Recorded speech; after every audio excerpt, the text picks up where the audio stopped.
in high school, everybody had to make a 30-minute presentation about it. It could be anything.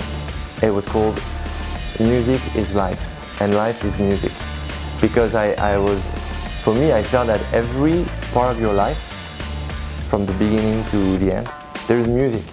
I remember realizing when I was 5 or 6 years old that when I was playing with my friends, I could run faster if there was a good song on. At that time, it established this kind of emotional connection with me that really sort of manifests and energizes and has the potential to change your whole day and your whole mood. Parents had music playing on the stereo all the time, and they made me take piano lessons. I wasn't very good at the piano, frankly.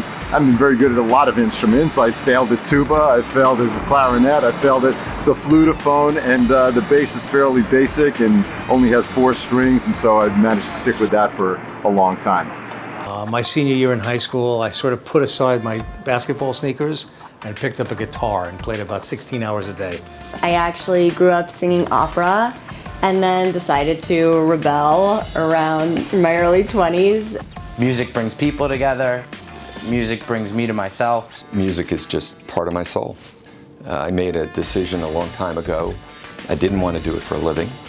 I didn't want that life, but I still have to play, so I play all the time.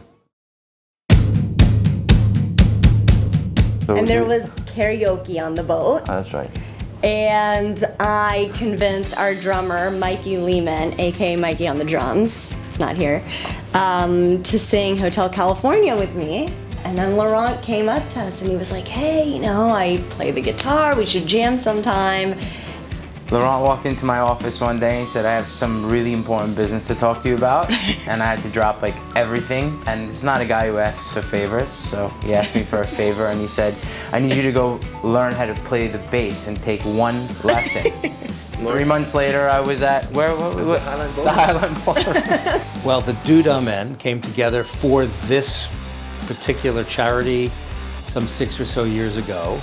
We're very focused on the Grateful Dead music primarily because my younger brother, who's the lead guitarist, channels Jerry Garcia.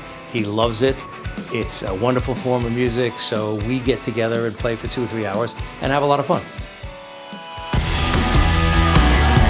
My favorite artist, I'd have to say, is David Bowie. Started back with my dad playing the song Jump They Say for me in 1st grade to psych me up for the sports practices I wasn't really psyched about. The Beatles, you know, who are just so iconic. There's the Beatles, then there's Elvis Costello, and then there's the rest of the world.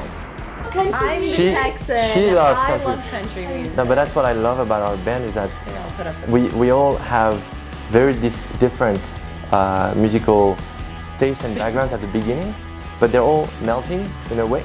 They're all merging. Loved Metallica growing up, loved Pearl Jam growing up, loved Sabbath, and had a lot of that heritage music too, so just exploring, you know, the Arabic cultures of music and like the Kulthums of the world.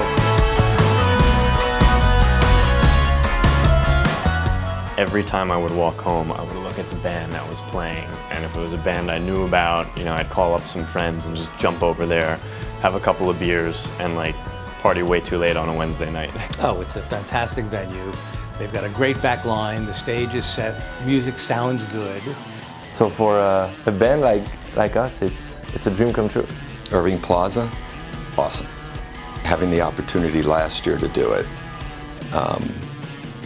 and see all the names of the people that have played there in the past, and to be on that stage with a packed crowd screaming. I get up on stage and I'm just happy.